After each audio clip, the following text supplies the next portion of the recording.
Hi students, so the next focal point in the Elements of Literature packet is going to be setting, and I will read it to you and you can choose to follow along and annotate as I read it, or you may want to listen to me read it first and then choose to go back later on and do your annotations. And remember, annotations are just you taking notes. You are being an active reader.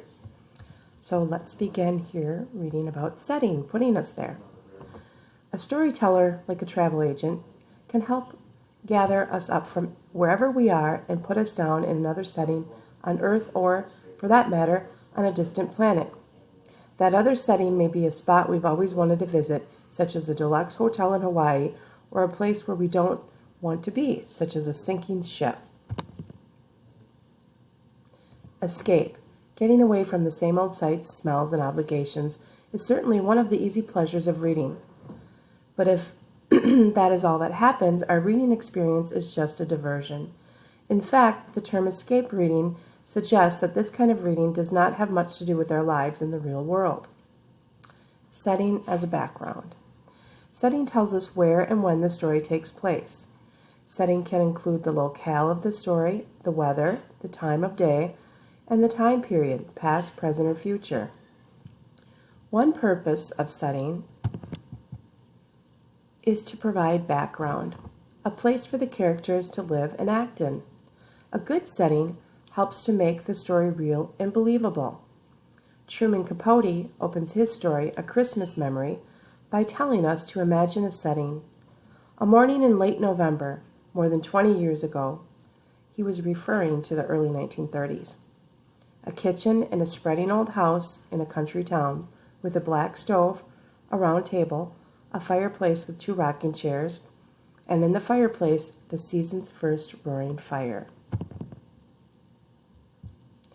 The setting provides the backdrop for the story's characters. Because he describes this setting so vividly, Capote helps us to feel that we are there. Setting and character. Places where people live and make their homes can reveal a great deal about their characters.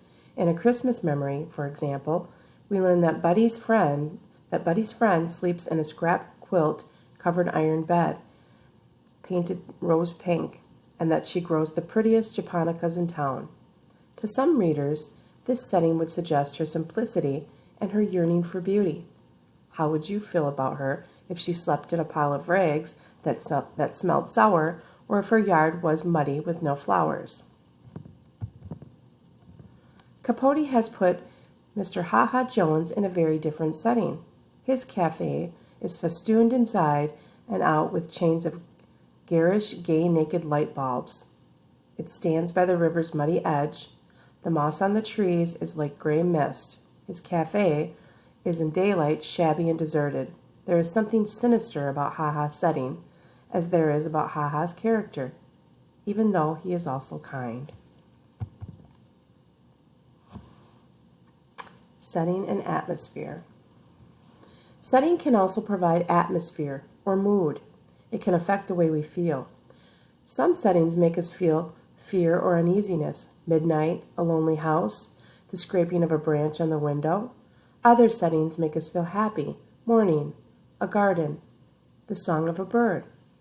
The strange hotel that serves as the setting for Stephen King's novel The Shining creates an atmosphere of isolation and terror.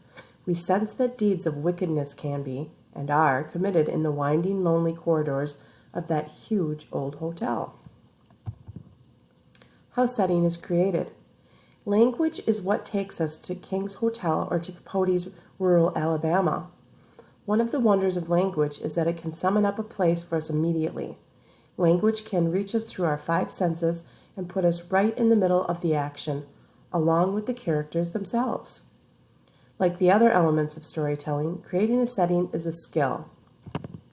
To create a believable setting, or one that makes us feel pleasure, mystery, or fear, the writer must select the right details or images. Images are words that call forth a response from our senses: sight, smell, touch, hearing, and at times even taste. Suppose a writer wants us to imagine a setting as ordinary as the drugstore, where Tamara is telling DJ she never wants to see him again. we would get tired of a list of all the objects on the shelves. Similarly, we would get tired of a list of all the trees, rocks, and puddles in the mountain pass where the outlaws are waiting for the stagecoach. However, our own imaginations will supply many details if the writer prompts us with the right image. In the drugstore scene, the right image might be a row of bottles, each bearing the label poison. In the mountain pass, the right image might be a circling vulture or the water that seeps into the outlaws' cracked boots. If we are told that we are landing near a canal on Mars and that the light outside is very harsh, we'll supply not only the glare in the window of the spaceship, but also the intense heat, the dryness of the air, possibly even the sweat trickling down the pilot's back. When a writer supplies a few right images, we will provide the rest of the scenery. We might draw from our own experience, or we might go beyond our memory into our instincts and into the pool of our subconsciousness.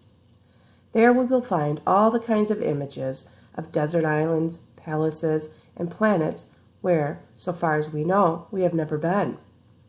This exercise of our imagination is what makes fiction a more personal and mind-enhancing experience than for all their lazy pleasures, the ready-made images of movies and televisions. And that's about it. Thank you for listening.